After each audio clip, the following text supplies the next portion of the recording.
Good day. This is Trace of Fate, a channel where stories are not just told, but live. Are you ready to be surprised, worried, and empathize? Then you're at the right place. Rain drummed on the glass of an expensive SUV, washing out the lights of the night city.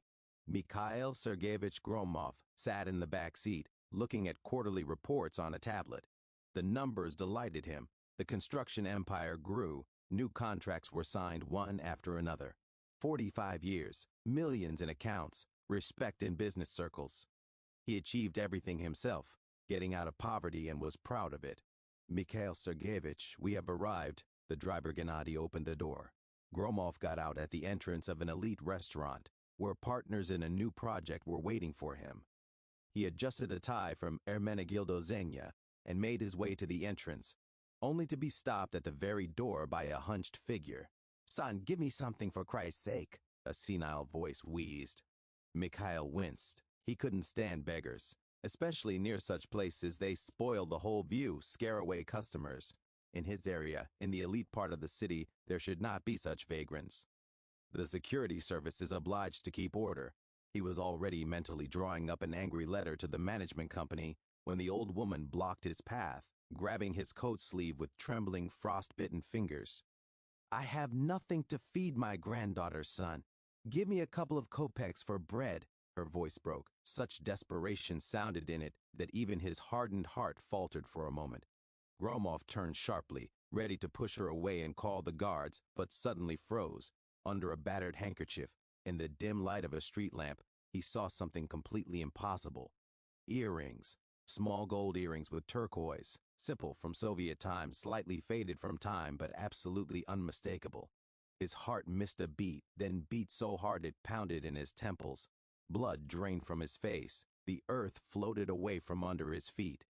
"Where did you get them?"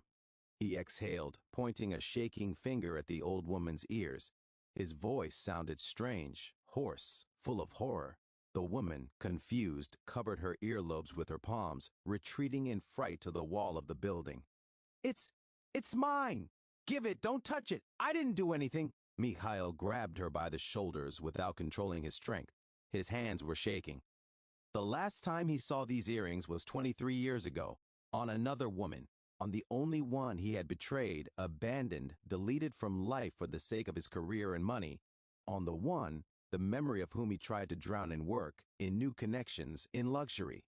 "Where did you get Anna's earrings?" he hissed, attracting the attention of passers-by who stopped at a distance, taking out their phones. "Where from? Answer. Which Anna? Let me go." The old woman tried to escape, but her legs gave way. Mikhail picked her up, almost forcibly sat her down on a bench at the entrance to the restaurant. People in expensive fur coats and suits passed by, looking back at the strange scene with curiosity and condemnation. Someone was already filming a video.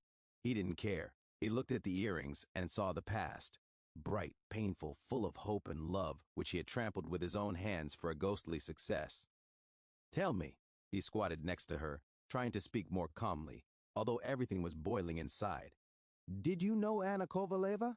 These are her earrings. I gave them to her myself for her birthday. I would recognize them from 1,000. Where is she? What happened to her?" The old lady raised her sore, cold-reddened, tear-filled eyes at him. Her face was gaunt, covered in a network of deep wrinkles, her cheeks sunken, her lips cracked. But in its lines, something painfully familiar suddenly appeared.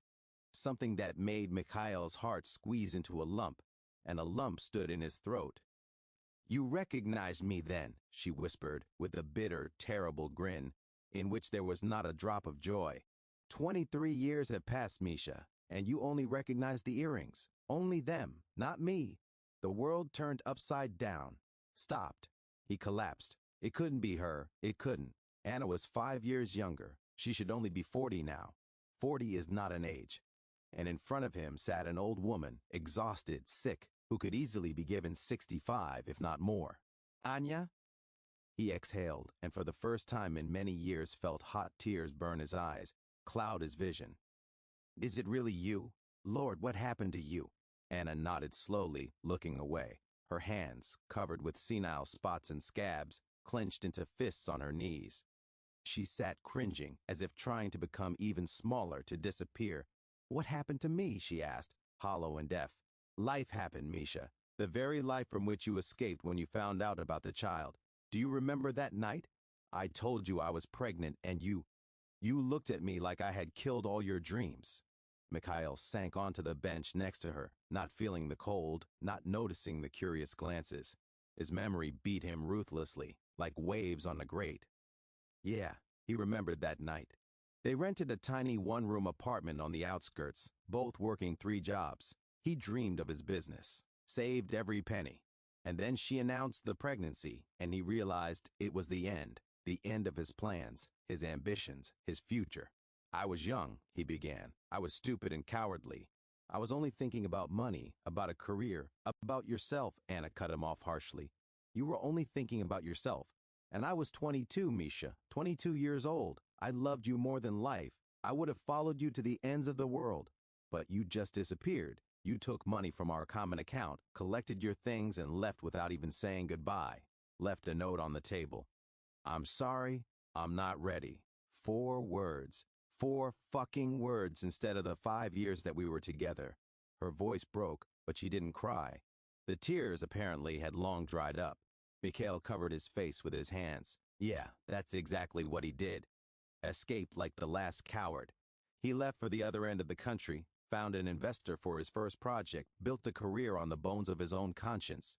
He never tried to find Anna. He was afraid that the past would drag him back into poverty. He told himself that she would manage, that she was strong, that it would be better for everyone. Daughter, he whispered. Son, Anna corrected coldly. Alyosha, a handsome boy all in you. Your eyes, your smile. He was born healthy no matter what. I worked until the last day because maternity pay. She gave birth alone in an ordinary hospital where the doctors looked at me with contempt. A single mother, no husband, no money. She fell silent, staring into the darkness. The rain intensified, drumming on the awning over the entrance. The first 3 years I coped. I worked as a cleaner at night, sat with Alyosha during the day. Mom helped, but she herself could hardly make ends meet. We lived hand to mouth, but I was happy. Alyosha grew up as an intelligent, smart child. He was already reading at the age of 4, can you imagine? Mikhail was silent, afraid to move, afraid that she would stop. And then my mother felt bad. A stroke. She was bedridden. I had to look after her and the child and work. I haven't slept for 3 days. I ate once a day to have enough for them. Alyosha went to school in other people's shoes, which a neighbor gave me. He cried because the children laughed at him, and I couldn't do anything. Her voice became quieter, as if her strength was leaving her. When Alyosha turned 8, I got sick. At first I thought it was a cold, overwork. But it got worse. I couldn't go to the hospital. There was no one to leave my mother and son with. And when I did go, it was too late. Cancer, stage 4. The doctor said that if I had come earlier, they could have saved me. But the examination needed money that wasn't there. Mikhail felt something breaking inside. He imagined her, the young, beautiful Anna, whom he had once loved with all his heart, dying alone, without help, without hope. But you're alive, he exhaled. You survived. Survived, she grinned bitterly. You call this life? I was cut open, poisoned with chemo, irradiated. My hair fell out, my teeth fell out, my body turned into a ruin. I lost 20 kilograms, looked like a walking skeleton. Alyosha saw all this. A 9-year-old child was caring for a dying mother and a paralyzed grandmother. He cooked, washed, mopped the floors. Instead of childhood, he had hospitals and poverty. She turned to him, and such pain splashed in her eyes that Mikhail couldn't stand it and looked away. The cancer retreated, but I remained disabled. I can't work. I live on a meager disability pension. Mom died 5 years ago, never having recovered. And Alyosha? Her voice wavered for the first time. Alyosha grew up. He turned out to be a good guy, no matter what. Smart, kind. He got married early, at 20 years old. Granddaughter Mashenka was born. She is now 2 years old. My joy. Anna fell silent, and the silence between them became heavy, pressing. Mikhail looked at her hands, knotty, scarred from IVs, trembling with cold and weakness.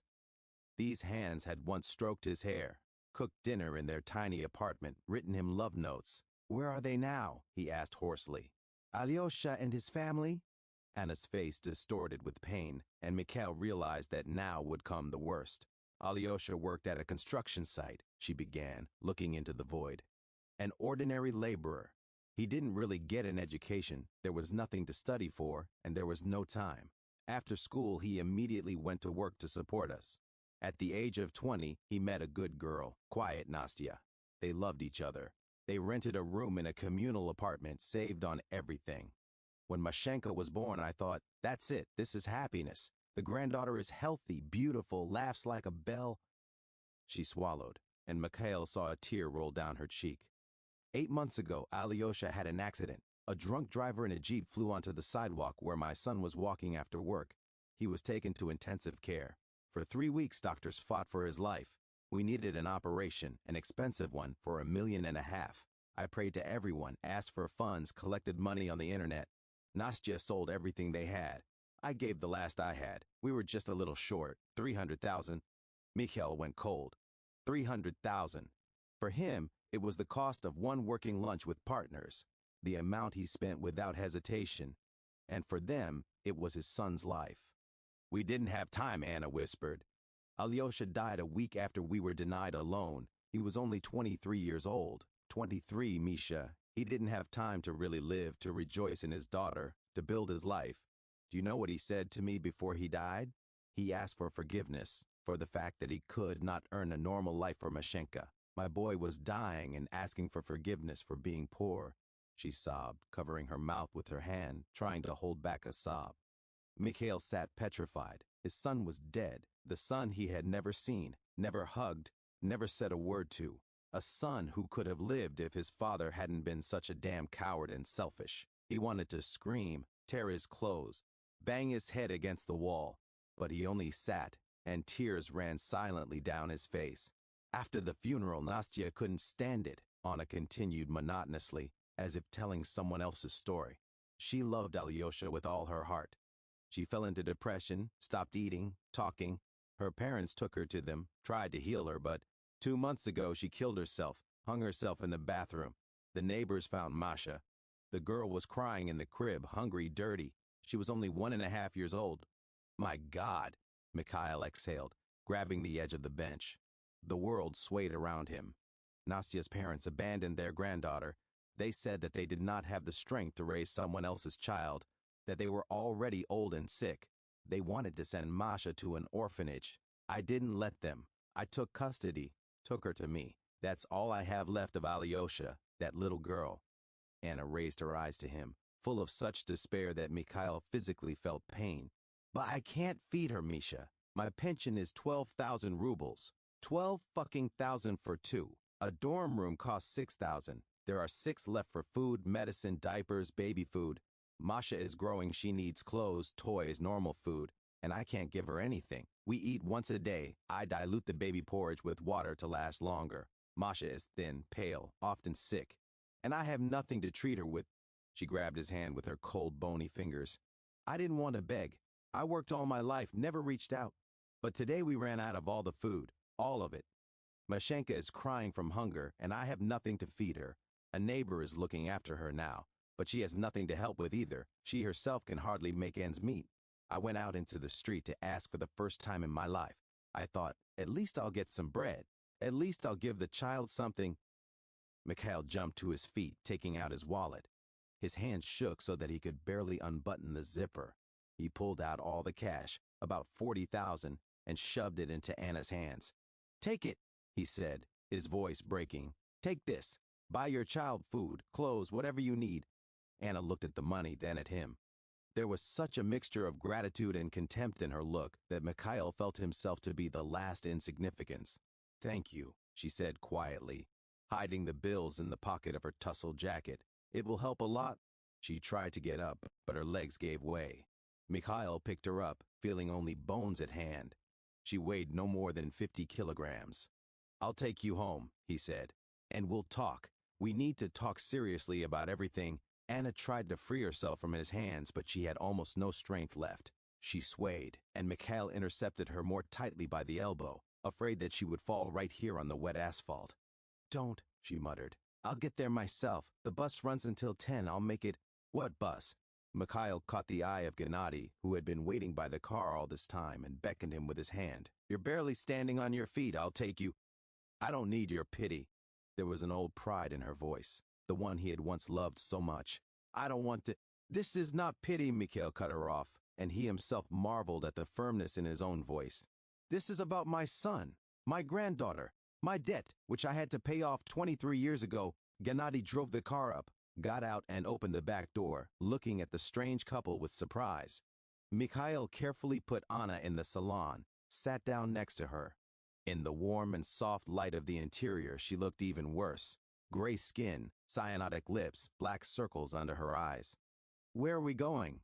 asked Gennady, glancing in the rearview mirror. Anna gave the address to an area on the very outskirts, where Mikhail had never been. There were old dormitories, barracks, dysfunctional courtyards.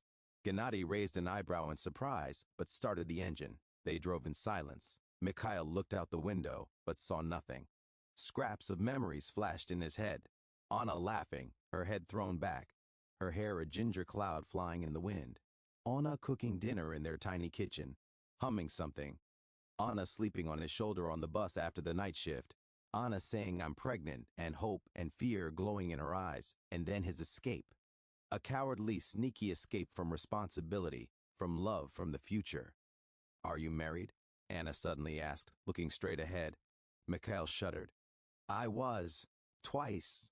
The first wife left after 3 years. Said I was married to work, not to her. The second lasted 5 years. She also left. There were no children from either. So I was left alone." There was no gloating in her voice, only fatigue. "I thought you built yourself a perfect life. Beautiful wife, children, a big house. I built a business," Mikhail said bitterly. "Only a business. I have money, power, connections. I have an apartment in an elite area, cars, bank accounts. But when I come home, I turn on the TV so as not to hear the silence. I don't remember the last time someone hugged me just because. I don't remember when I was really happy." Anna turned to him, and he saw what looked like sympathy in her eyes. "You got what you wanted. You always have to pay for it." "I paid too much," he whispered. "And it wasn't just me who had to pay." The car pulled into a narrow alley between shabby 5-story buildings. A lonely lantern burned in the yard, illuminating broken swings and rickety benches. Gennady stopped the car at an entrance with broken windows. "Here," said Anna, opening the door. Mikhail got out with her. The entrance met them with the smell of urine and mold. The bulbs weren't on, and he turned on the flashlight on his phone. They went up to the 4th floor on foot. The elevator didn't work. Anna walked slowly, holding onto the railing, stopping at each landing to catch her breath. On the 4th floor, she stopped at a door with peeling paint. She took out the key, but before opening it, she turned to Michael. "She doesn't know about you," she said quietly. "Masha is still small. She doesn't understand who Grandpa is. Alyosha never asked about his father. I didn't tell him. Why hurt a child? I understand." Mikhail nodded, though his heart clenched in pain. Anna opened the door, and an elderly woman in a shabby robe looked out from behind her. "Anya, finally!" She sighed with relief. "I was starting to worry. Mashenka cried and fell asleep, poor thing. She was completely hungry." "Thank you, Vera Ivanovna." Anna went inside and Mikhail followed. The room was tiny, 12 meters, no more. An old sofa, a crib, a table and 2 chairs. Faded curtains hung on the window. A worn-out carpet lay on the floor. But it was clean. Anna clearly tried to maintain order no matter what. A girl of about 2 was sleeping in the crib. Light curls scattered over the pillow. A plump hand cradled a battered plush hair. Her face was pale, thin, with blue under the eyes. Mikhail came closer, afraid to breathe. It was his granddaughter, his blood, a part of his son he would never see. "She looks like Alyosha," Anna whispered, standing next to her. "Same eyes, same nose. When she laughs, I see him. And it's both painful and joyful." Masha moved in her sleep, sobbed. Mikhail noticed how her tummy was drawn in. The child was hungry even in her sleep. The neighbor said goodbye and left. Anna closed the door behind her, leaned her back against it, closing her eyes. "Here she is, my life," she said tiredly. 12 square meters, a hungry granddaughter, a pension you can't live on. Every day I think how I can raise her, how to give her at least some future. I'm sick, weak, I look all 65 years old, although I am only 45. I could die at any moment. The cancer could come back. And then what will happen to Mashenka? Mikhail turned to her, and determination burned in his eyes. I'll take care of her, he said firmly. And of both of you, it's the least I can do. What can I do? Anna looked at him with a long, appraising look. In her eyes, disbelief flashed, mixed with a desperate hope she tried to suppress. Will you take care? She asked hollowly. How did you take care 23 years ago? You disappeared then, Misha. Just evaporated as if you never existed. What has changed? Why should I believe you? Mikhail lowered his head. He deserved this distrust, deserved every sharp word. Nothing has changed in myself, he said honestly. I am still selfish. I still think about myself first of all. But I saw you today. Saw what your life has become because of my escape. I saw the consequences of my cowardice, and I can't. I just physically can't pass by. Not this time. Beautiful words. Anna went to the table. She dropped into a chair. But words are worthless. I had a husband who spoke beautifully. He promised to love forever, take care, be near. And when it became difficult, he escaped. Words are just air. Then not words. Mikhail took out his phone. Things. Tomorrow I'll rent you a normal apartment, with 2 rooms, with renovation, in a good area. I will transfer money to your card, 500,000 for starters. I will put Mashenka in a good kindergarten, where they will look after her while you rest. I will find you the best doctors to be examined, treated. Anna was silent, looking at her hands folded on her knees.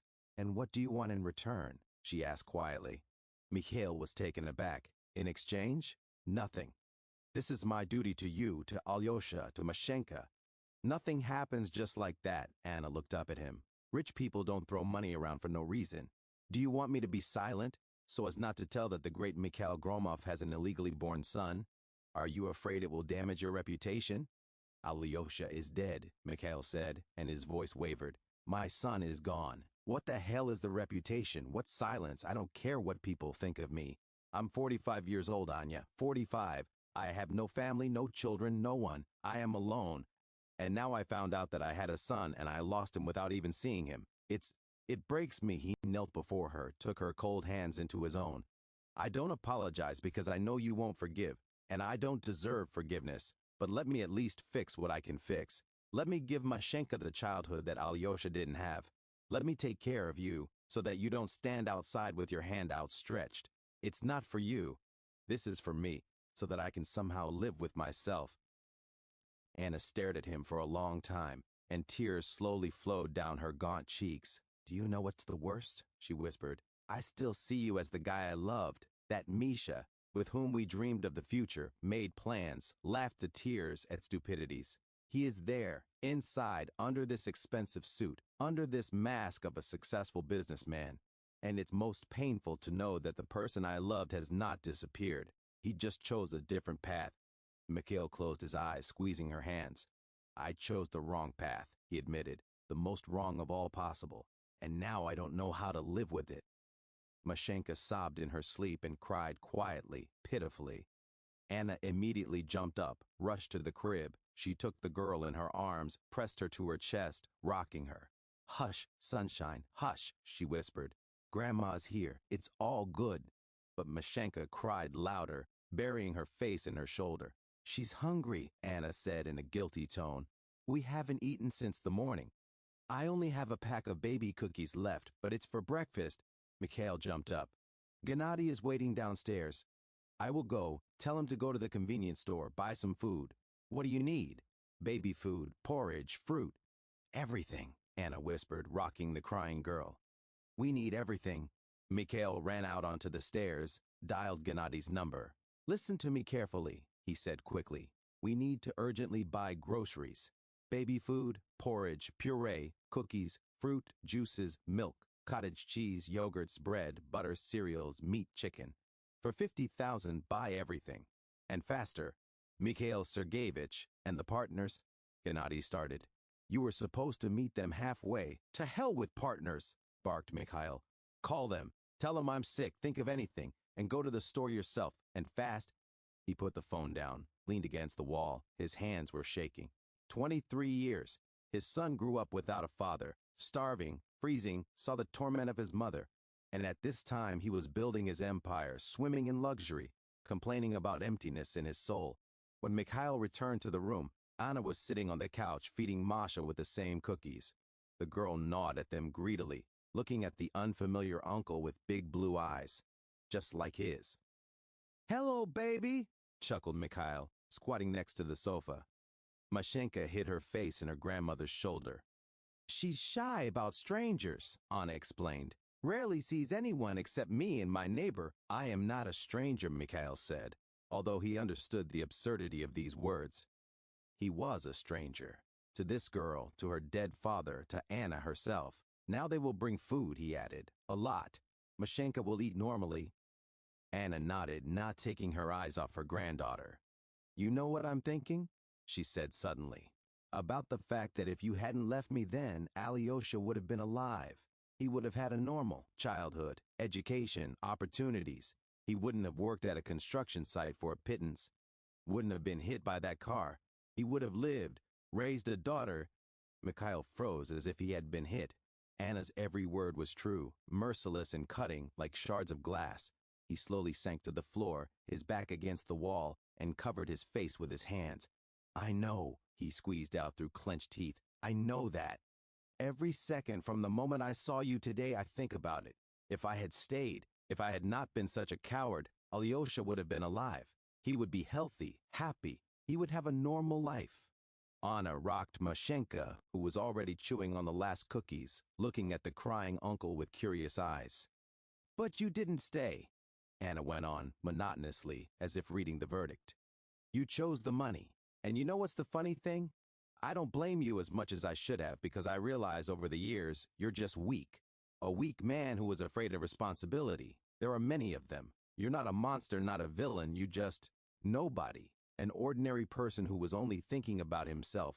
These words hurt more than any curse. Mikhail raised his head, looked at her through tears.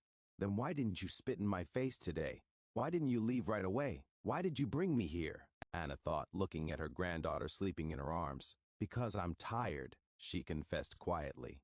"Fatally tired. For 23 years I was strong, raised my son alone, worked to the bone, fought the disease, buried loved ones. I held on with all my might because others depended on me. But now, I no longer have the strength, Misha, not at all. I'm afraid to die and leave Masha alone. I'm afraid I won't live to see the day she goes to school. I am afraid that she will end up in an orphanage among strangers and cry at night calling for her grandmother." Her voice broke, and she fell silent, pressing the girl tighter. "When I saw you today," she continued after a pause, "the first thought was, go to hell, I don't need your help. But then I thought about Mashenka, that she has a grandfather, the only dear person besides me. And if I refuse your help out of pride, out of resentment, I will do as selfishly as you did 23 years ago, because a child will suffer. An innocent child." Mikhail wiped his face with the sleeve of his expensive coat. He looked at Mashenka, so small, fragile, defenseless. His granddaughter, his blood, the last thing left of his son.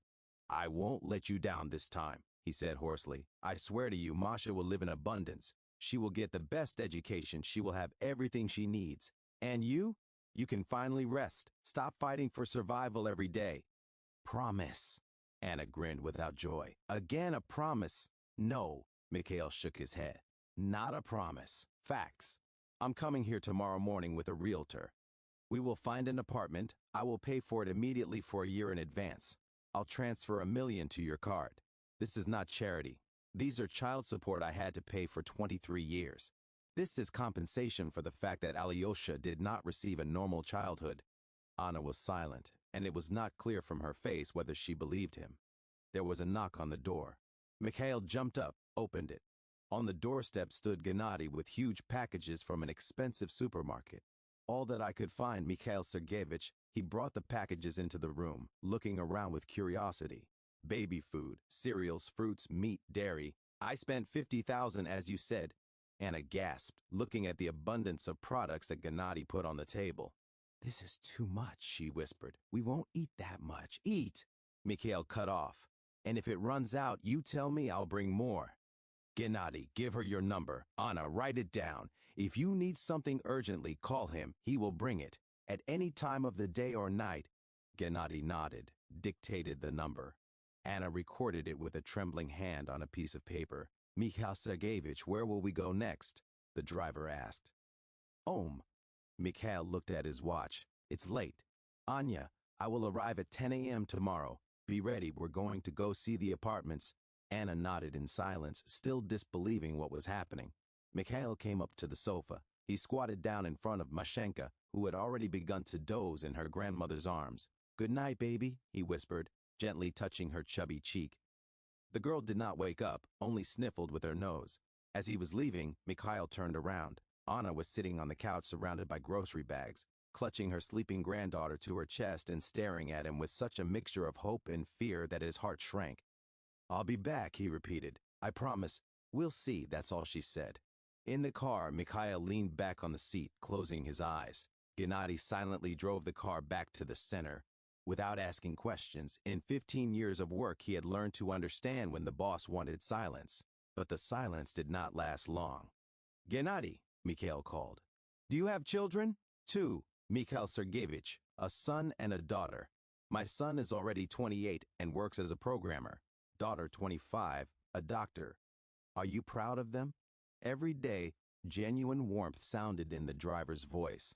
They grew up to be good people. I try to help as much as I can. What if you had left them as a child? Mikhail asked quietly. If you had escaped, left your wife alone with 2 children, do you think they would forgive you? Gennady was silent, digesting the question. I don't know, Mikhail Sergeyevich. Probably not. Some things aren't forgiven. But sometimes it's not the past that is more important, but what you do now. Today, Mikhail nodded, although the driver didn't see him. That woman, he continued, her name is Anna. 23 years ago I left her pregnant, escaped like the last bastard, and today I saw her on the street as a beggar, sick, old. She was begging to feed her granddaughter, my granddaughter Gennady, my son's baby whom I've never seen and who is dead. Lord, the driver exhaled. I destroyed the lives of 3 people, Mikhail continued, not hearing him. Anna, who turned into a wreck at 45. Alyosha, who grew up in poverty and died at 23. And Mashenka, who is starving and doesn't know what a normal childhood is. 3 lives, Gennady. 3 people suffered because of my cowardice. Gennady was silent, gripping the steering wheel tighter. The car stopped at a traffic light, and in the silence of the salon only the quiet swishing of the wipers on the glass could be heard. You cannot return the past, Mikhail Sergeyevich, he said at last. Nobody can, but you can give them a future. This woman and this girl. Maybe it won't atone for your guilt, but it's better than nothing. Better than nothing, Mikhail repeated bitterly. Yes, probably. But this is so small, Gennady. So damn little. They drove up to an elite residential complex where Mikhail had an apartment on the 20th floor with a view of the river. He was once proud of this housing, 200 square meters, designer renovation, custom-made furniture from Italy. And today, going up in the elevator, he thought about 12 square meters where a hungry girl and a sick woman slept. The apartment greeted him with dead silence. Mikhail turned on the light, went into the huge living room, collapsed on the sofa. He got his phone, found the contact of his assistant Oleg. Oleg, it's me, he said, oblivious to the late hour.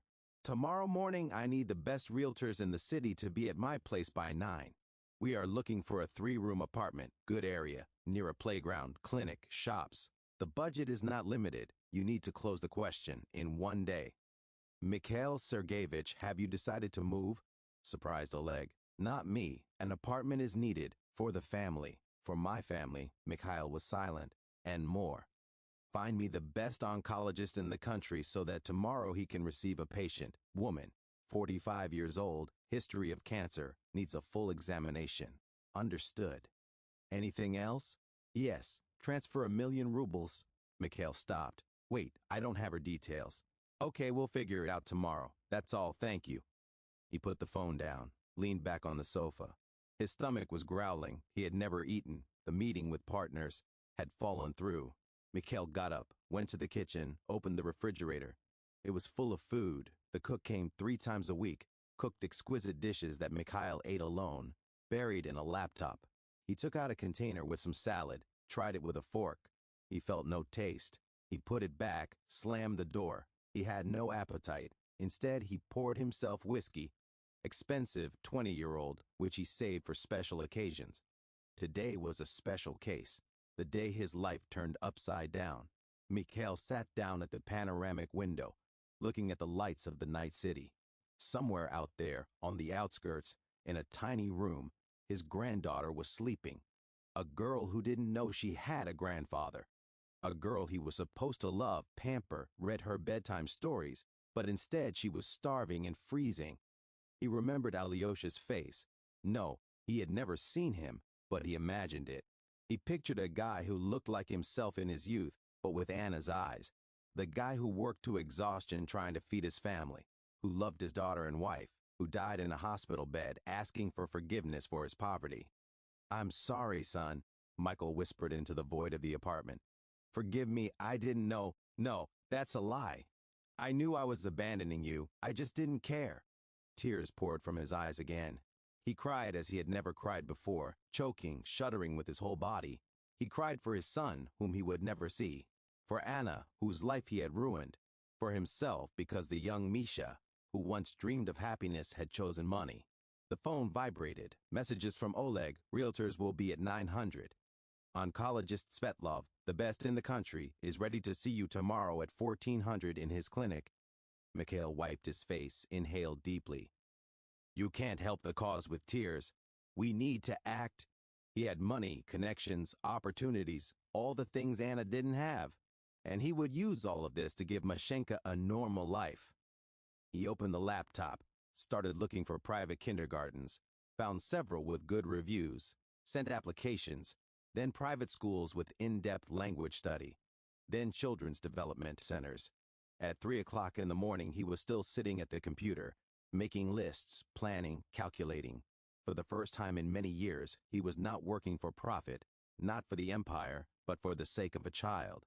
In the morning, Mikhail woke up at 7, not having slept much, but full of determination. He took a shower, shaved, put on a strict suit. He had a hurried breakfast, coffee and toast. At 8:45, Oleg rang the doorbell with two realtors, a middle-aged man and woman, with folders of documents. Mikhail Sergeyevich, the man, who introduced himself as Vladimir, began, "We picked up several options. 3-bedroom apartments in good areas with developed infrastructure. We can see them today." "No," Mikhail shook his head. "We're going first to the address I will give you. There's a woman with a child for whom the apartment is. They must choose themselves what suits them." The realtors looked at each other but nodded. At 9:30, Mikhail with the realtors drove up to the already familiar shabby entrance. They went up to the 4th floor. He knocked on the door. Anna opened it. She looked a little better than yesterday, apparently having slept and eaten. She was wearing a clean, albeit old dress. Her hair was tidied under a scarf. Behind her, Mashenka was playing on the floor with a saucepan and a wooden spoon. "You came," Anna exhaled, and there was surprise in her voice.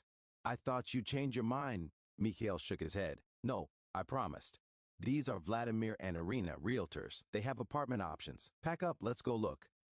Anna nodded silently, took Mashenka in her arms. The girl looked at Mikhail, curiously but warily. "Hello, sunshine," he smiled at her. "Remember me, Uncle Misha?" Mashenka hid her face in her grandmother's shoulder. "Nothing," Anna said quietly. "She'll get used to it." They went down to the car. Gennady opened the door, helped Anna sit down with the child. The realtors got into their car and followed. The first apartment they looked at was in a residential area, a new building, modern, bright. 3 rooms, large kitchen, 2 bathrooms, renovation like new. Anna walked around the rooms as if in a dream, touching the walls, looking out the windows. "Here is a children's playground in the yard," said the realtor Irina. "Guarded territory concierge. Nearby school, kindergarten, clinic." "How much?" asked Anna hoarsely. 7 million, Vladimir replied. Anna turned pale, swayed. Mikhail caught her. "It doesn't matter," he said firmly. "Do you like the apartment?" "Misha, this is crazy," she whispered. 7 million, it's a whole fortune. For me, it's 3 months of work," said Mikhail calmly, although everything inside was boiling with the desire to shout that he was ready to give all his fortune, just to correct at least some of what he had done. "Just say if you like it, or we'll look for another." Anna looked around the spacious rooms. Mashenka escaped from her hands and ran across the parquet. enthusiastically squealing at so much free space, which she saw for the first time in her life. "It's like a dream," whispered Anna, watching her granddaughter twirl in the middle of the empty living room. "I couldn't even imagine that I would ever stand in such an apartment and think it could be our home." "So we're taking it?" Mikhail asked the realtors. "Mikhail Sergeyevich, maybe we will see other options?" Irina cautiously suggested. "We have apartments that are cheaper, and in other areas." "No," he snapped. "It's perfect. Make the documents. How long does it take?" Vladimir looked at the papers. "If we hurry, we can do it in a week, but usually a month minimum. Do it in 3 days." Mikhail took out a business card. "This is my lawyer Semenov. Call him right now. He'll speed up all the processes. I'll transfer the money today. I want them to already be living here by the weekend." The realtors looked at each other but nodded and went out into the corridor to call. Mikhail approached Anna, who was standing by the window, looking at the yard with the playground. "You're doing too much," she said, without turning around. "It's more than just helping. Are you trying to buy forgiveness?" "No," Mikhail shook his head. "I know that forgiveness cannot be bought. I am just trying to give Masha what I could not give Alyosha, at least to her, at least one person from my family." Anna turned to him, and tears sparkled on her eyelashes. "Family," she repeated. "You call it family, but you didn't even know about her existence until yesterday. But now I know, and I want to be a part of it. If you allow—" Masha ran up to them, grabbed Anna by the skirt. "Grandma, are we going to live here?" she asked in a ringing voice. "There's so much room here." Anna sat down, hugged the girl. "Yes, sunshine. You will have your own room, a big crib, toys, and will Uncle live here too?" Masha pointed her finger at Michael. Anna fell silent, not knowing what to answer. Mikhail himself squatted down to be at eye level with the girl. "No, baby," he said softly. "Uncle has his own house, but I'll come to visit you, often, every day if Grandma allows. I'll bring you gifts, play with you, read fairy tales. Do you want that?" Mashenka thought, seriously looking at him. "And are you kind?" she asked. The question struck like a knife to the heart. Mikhail felt a lump roll up in his throat. "I tried to be kind," he squeezed out. "It didn't work out very well before, but now I will try harder." "For you?" Mashenka nodded, accepting the answer, and ran off to explore the apartment further. Anna looked at Mikhail with a long look. "She asked what I don't know the answer to," she said quietly. "Are you kind?" 23 years ago I would have said yes, then no.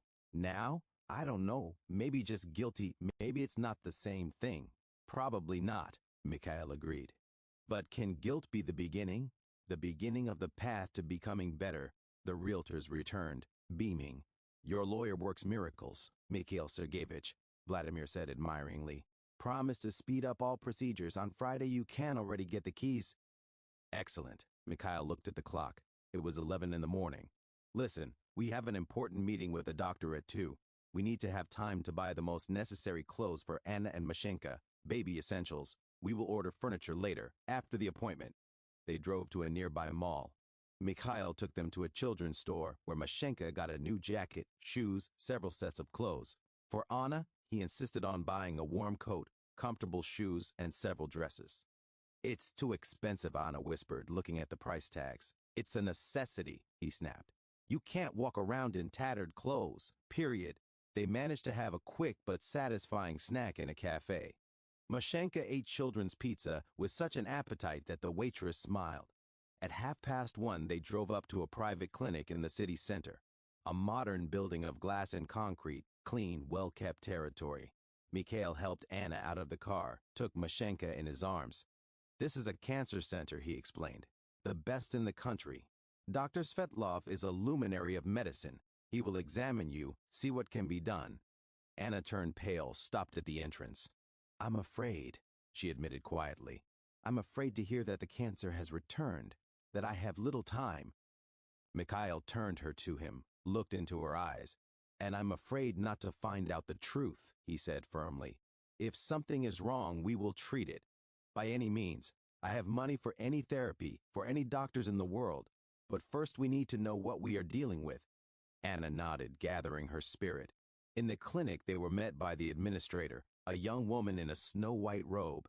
"Mikhail Sergeyevich Gromov, Dr. Svetlov is waiting for you. Let's go through. They went up to the third floor, walked along a bright corridor.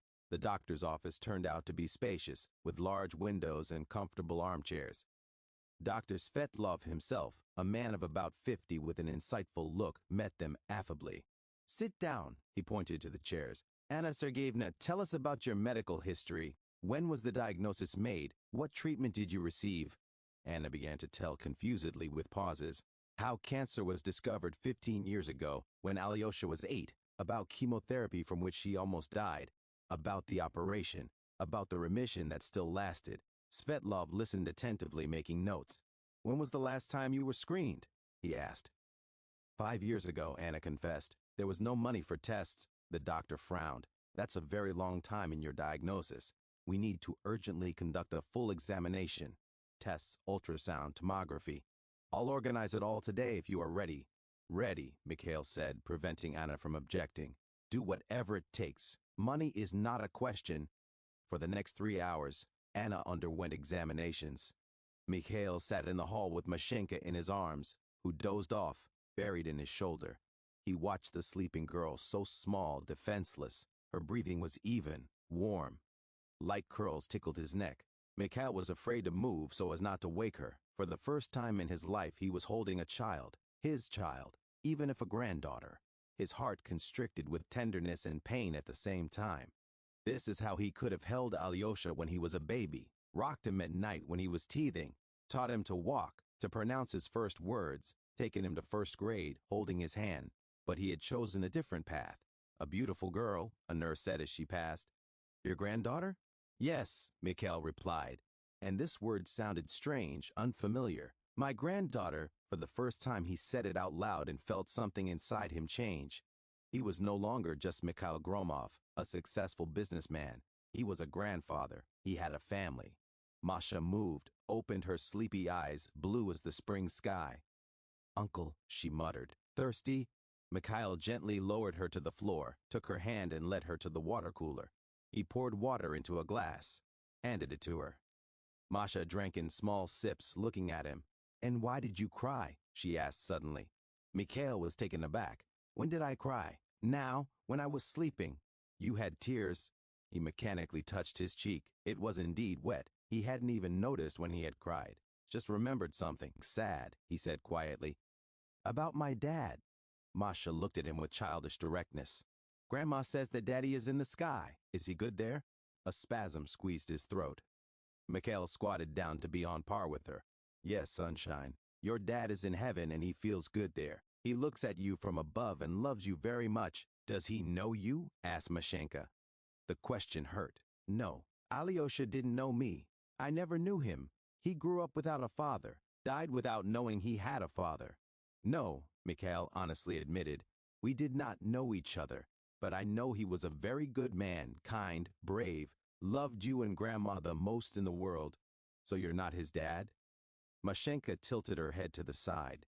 No, Mikhail squeezed out. I was supposed to be, but I wasn't, and it's the biggest mistake in my life. Masha nodded, as if she understood, although she could hardly understand at her 2 years all the depth of his words.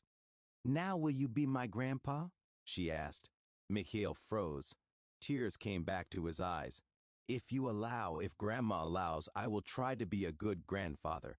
I will come to you, play, read fairy tales, and buy ice cream, Mashenka clarified businesslike.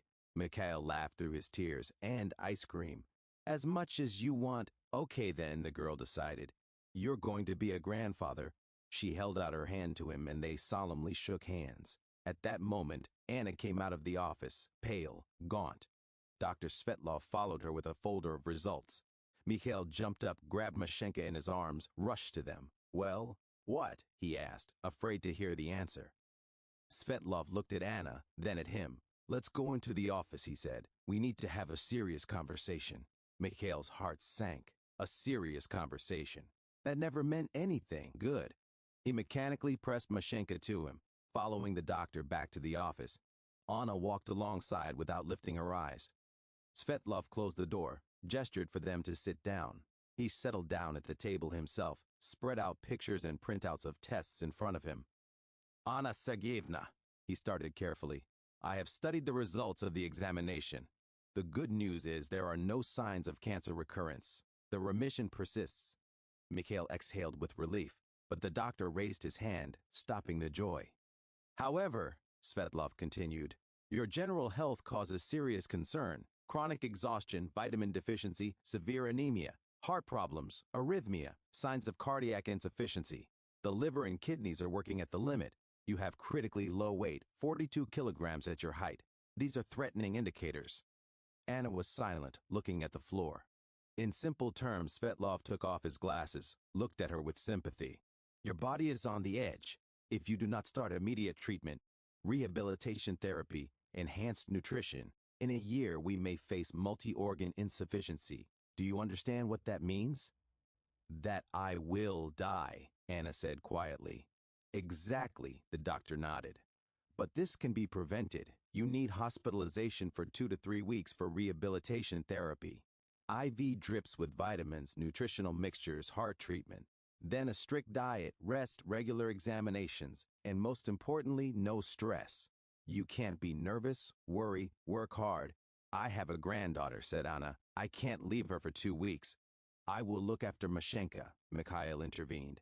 I'll hire a nanny, the best in the city, or I will sit with her myself. But you go to the hospital, immediately. Anna shook her head. You don't understand, she won't let me go. She only falls asleep with me, cries if I'm not nearby. After the death of her parents. Fear of separation, she's panicky, afraid to stay alone. Mashenka, hearing her name, grabbed Mikhail tighter. Then we'll explain to her, he said firmly, that grandmother needs to be treated to be healthy, that it's not for long, that I'll be with her every minute. She just started to trust you. Anna flared up. You've known her for 1 day. 2 weeks without me is too early. Do you think it's normal for a 2-year-old to stay with a man she's seen once in her life? I'm not a stranger, Mikhail blurted out. I'm her grandfather, damn it. Her blood. Yes, I wasn't there, I didn't know, I didn't help. And I have already lost Alyosha. I will not lose you. His voice wavered on the last words. Anna looked at him with her eyes wide open, and tears rolled down her cheeks. Mikhail Sergeyevich is right, Svetlov intervened. Without treatment, you risk not living to see the girl go to school. What will happen to her then? Do you want to leave her an orphan? Anna covered her face with her hands. Her shoulders shook from silent sobs. I'm so tired, she whispered through tears. So damn tired. 23 years I've been holding on as best I could. And now, I just have no more strength. I want to lie down and not get up. Mikhail handed Mashenka to a nurse who had quietly entered at the doctor's sign and knelt down in front of Anna. He took her hands in his. Then rest, he said softly. Rest at last. Let me take care of you and Mashenka. You deserve peace. You deserve the right to be weak. Anna raised her eyes to him, red from tears, exhausted, but there was a glimmer of hope in them that hadn't been there for many years. What if I don't come back? She whispered. If something goes wrong in the hospital, if my heart stops and Mashenka is left all alone, you will return, Mikhail said firmly. Svetlov is the best doctor in the country. He will monitor your every indicator, and I will come to you every day with Mashenka so you can see her, so she can see you, so you know that she is fine. Svetlov coughed. It's not really medically correct. Young children in the unit. But he looked at Anna, at her face distorted with fear. I think we can make an exception. Short visits, 15 to 20 minutes a day. This will help both the patient and the child. Anna was silent, fighting with herself. Mikhail saw her weighing the risk of dying in a year or two and leaving Mashenka forever, or the risk of separation for 2 weeks now. Okay, she finally exhaled. I will check in, but on the condition that you hire an experienced nanny with recommendations. You can't do it alone, Misha. You never raised children. I'll hire a nanny, he agreed, ready for anything, the very best. And every day you bring Mashenka to me, so I can see that she is all right. Every day, Mikhail nodded. I promise. Then we are agreed. Svetlov got up, held out his hand to Anna. We arranged for hospitalization. You can check in today or tomorrow morning. Which do you prefer? Anna looked out the window. It was already getting dark. City lights were turning on one by one. Tomorrow, she said. I need one more night with Mashenka. The last night together before the separation. I understand, the doctor nodded.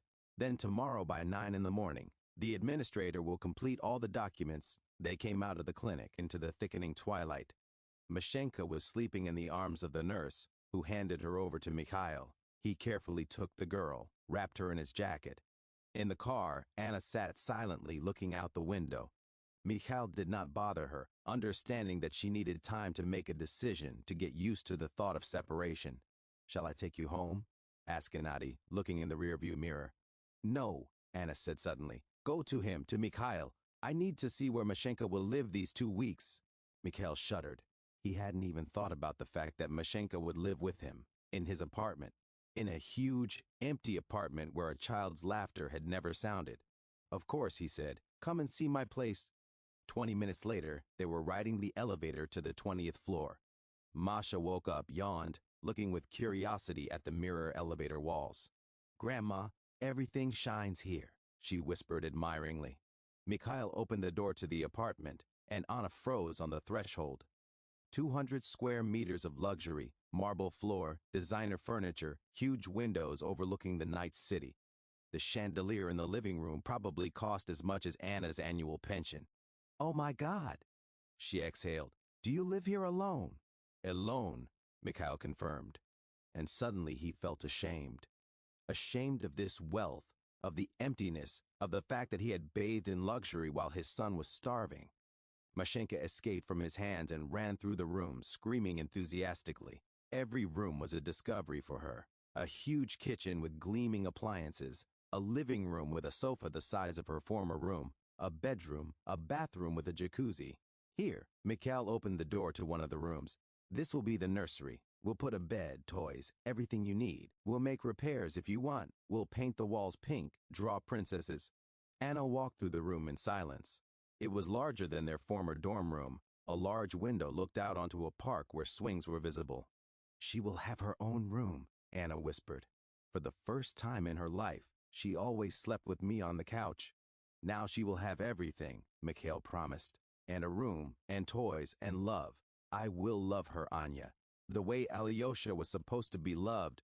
Anna turned to him, and on her face was such a mixture of pain, gratitude, and anger that Mikhail retreated a step. "Do you understand how unfair this is?" she asked. "Alyosha slept on a sagging sofa, wore other people's clothes, ate once a day, and Mashenka will live in luxury. Why? Because her grandfather finally decided that it was time to atone. This is unfair to Alyosha." "I know," Mikhail wheezed. "I know it's unfair, but I can't change the past. I can only give Mashenka a future and preserve the memory of Alyosha.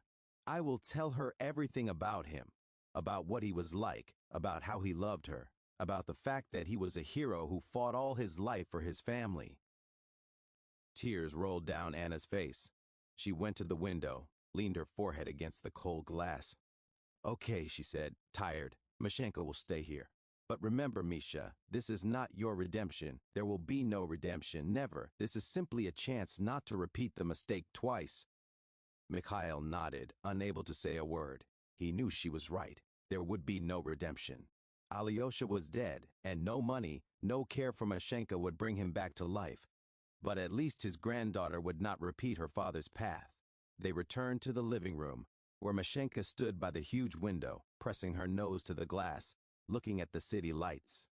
"Grandma, look how high!" she screamed enthusiastically. "We are above the birds!" Anna came up, hugged her from behind. "Yes, sunshine, very high, and here we will live." Anna fell silent, and Mikhail saw her gathering her spirit. "No, honey, you will live here with Grandpa Misha." Masha turned around, not understanding, looking at her grandmother. "What about you?" "And I will go to the hospital to get treatment so I don't get sick." "Me too." Masha grabbed her hand. "I'm with you. Don't, sunshine." Anna sat down, hugged the girl. "Children are not allowed in the hospital, but I'll be back quickly. And you will live with your grandfather, play, eat delicious food, and every day we'll see each other. I promise." "Don't." Masha's lips trembled. "Don't go," she roared, buried herself in her grandmother's shoulder. Anna rocked her, whispered something calming, but she cried with her. Mikhail stood by, feeling utterly helpless. He could buy an apartment, pay for treatment, provide everything necessary, but he could not comfort a crying baby. He didn't know how. "Masha," he called quietly, sitting down next to them. "Look at me." The girl sobbed, raised a tear-stained face. "You know what you and I are gonna do tomorrow?" He continued. "We'll go to the toy store, the biggest in town, and you'll choose whatever you want. Dolls, bears, cars, everything, everything," Mashenka sobbed. "Everything, everything," Mikhail nodded. "And then we'll go to Grandma, show her your toys. We will go every day. Do you want to?" Masha thought, wiping away her tears. "And will Grandma come back soon?" "In 2 weeks," Anna said. "That's 14 days. We will cross out every day on the calendar, and you will see how quickly time flies by." "Okay," Masha agreed uncertainly. "But you promise you'll come back." "I promise," Anna pressed her strongly. "I always come back to you. You know that, right?" They stayed overnight with Mikhail. He couldn't let them go back to that cold room. Masha slept with Anna in one of the guest bedrooms, and Mikhail did not sleep a wink until morning. He called nanny agencies, studied recommendations, chose the best one. By 8 in the morning, he found a woman of about 50, with a pedagogical education and experience with small children, Maria Petrovna. At 9 in the morning, they all went to the clinic together. Masha held her grandmother's hand tightly, not letting go for a second. Upon entering the hospital, she cried again, and Mikhail had to tear her away from Anna by force. "It's all right, sunshine," he whispered, rocking a sobbing girl. "Grandma will be back soon." Anna stood in the doorway of the hospital looking at them through tears. Then she turned around and quickly went inside before she changed her mind. Mikhail stayed on the street with a crying Mashenka in his arms, and for the first time in many years, realized that money does not solve everything. It can't buy a child's trust, can't return lost time, cannot heal heartache, but he would try.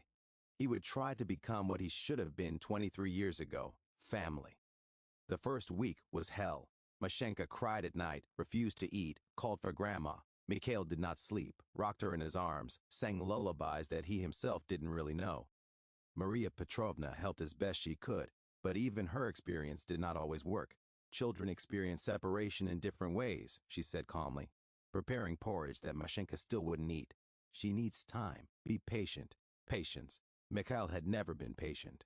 In business, he acted quickly, decisively, toughly, but it didn't work with a child. You can't make a 2-year-old girl stop crying by order or with money. Every day at 2 o'clock, they went to the clinic. Mashenka came to life seeing her grandmother rush to hug her. The 15 minutes flew by like seconds. Then the nurse gently but persistently took the girl, and it all started again. Tears, screams, despair. Anna looked better every day. Her cheeks pinked, her eyes sparkled. She even gained a little weight. IV drips, proper nutrition, rest did their job. "How is she?" she asked every time, grabbing Mikhail's hand. "Eating? Sleeping? Not crying?" Mikhail couldn't lie, crying almost every night. "But we're coping. Maria Petrovna is great. She knows how to calm her down. And I'm learning." "I'm sorry," Anna whispered. "I'm sorry that I'm putting this on you."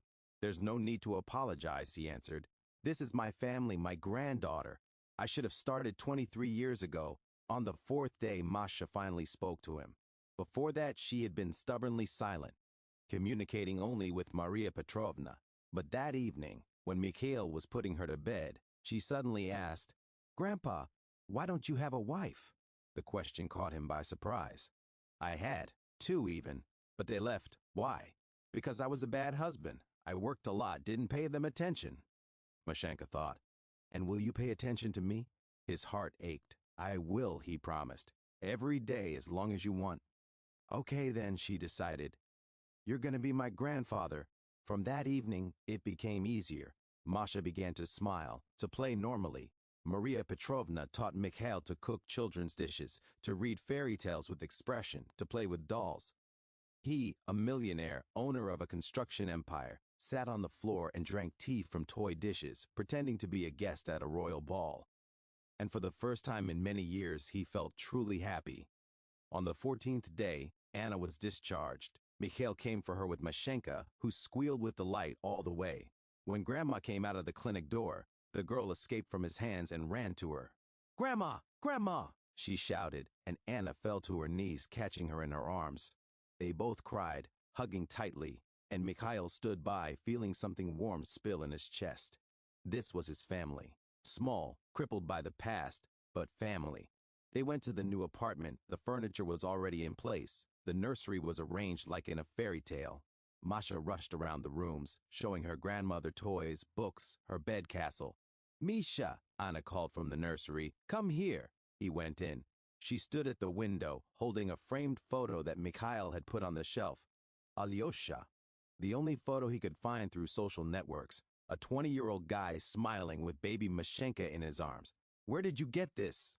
Anna asked hoarsely. "I found it on the internet, printed it, put it in a frame. Masha must know her father. See him. I tell her about him every night before bed. About how strong, kind, brave he was." Anna pressed the photo to her chest, crying. "Thank you," she whispered. "Thank you for remembering him. That you're not trying to erase him from history." "How could I forget?" Mikhail approached, hugged her by the shoulders. "He's my son. I did not know him, did not hold him in my arms, did not hear his voice. But he's my son, and I will always remember him." Masha ran into the room, grabbed them both by the hands. "Come on, I'll show you my bath. It makes bubbles." They went after her. And for the first time, Mikhail thought that maybe life gives a second chance. Not always, not to everyone, but sometimes. And when it gives it, you need to grab it with both hands and not let go. In the evening, when Mashenka fell asleep, they sat in the kitchen, drinking tea. Anna looked tired but happy. "Now what?" she asked. "Now we live," Mikhail answered. "We just live. You rest, recover. Masha is growing. I am learning to be a grandfather. And in the fall, we will enroll her in a good kindergarten. Then to school. We will celebrate birthdays and holidays together. Build the life that was supposed to be from the very beginning." "We're not family, Misha," Anna said quietly. "Not in the usual sense. Too much pain between us."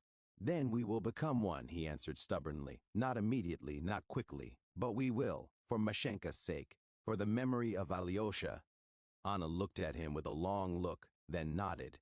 "For their sake," she agreed. "Let's try." And in that word, "let's try," there was hope. Small, fragile, but alive.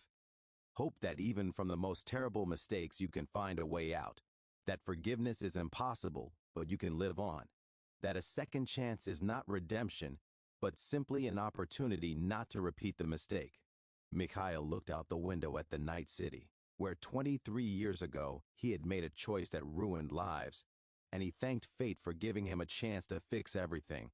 You can't return the past, it's impossible, but you can create a future.